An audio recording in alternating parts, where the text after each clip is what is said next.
All right, let's go. What do you got for wrestling?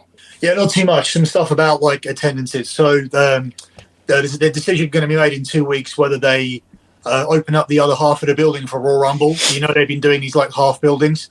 Oh, Texas is completely sold out already, and we're in November.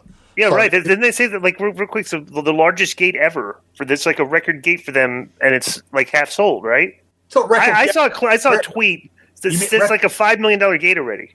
Record, revenue. You're not a gate, record revenue, record revenue, So they can open up the second half of the building or start opening up other parts of it because they've got Alamo Dome and they got 35,000 tickets sold.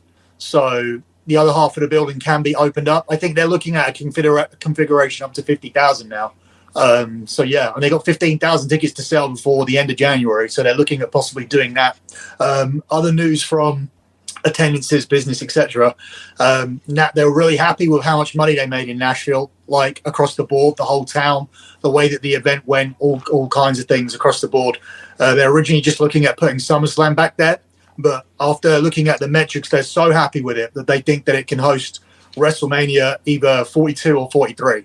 So now there's not going to be a SummerSlam there. SummerSlam, I think, is going to go to Detroit or Toronto. I think most likely Detroit.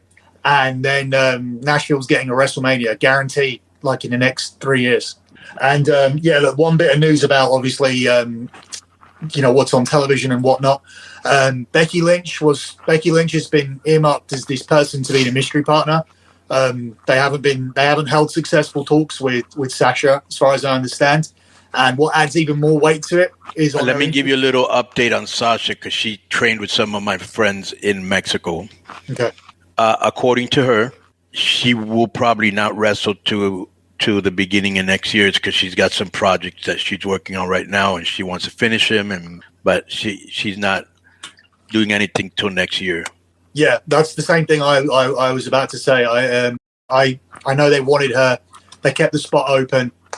And after leaving that mystery spot open, they had to get somebody good in. So they decided to bring Becky back here instead of the Rumble.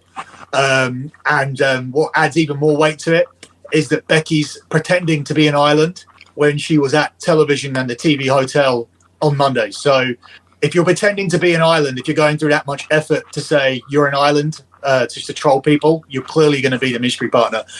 One interesting part of it is the introduction on SmackDown means that she gets to jump straight. They started a feud with her and the Damage Control, who are just unwatchable at this point. But they started a feud with that, but they're not going to go ahead with continuing the feud because now the timeline is set for her to work with Ronda. Ronda's on SmackDown, so that's why the introduction is happening on SmackDown instead of Raw, just so they can transition her into SmackDown, so she can go and do the Damage Control thing because they injured her, and then come straight out of it and be on SmackDown. So that's what I think is going on at the moment.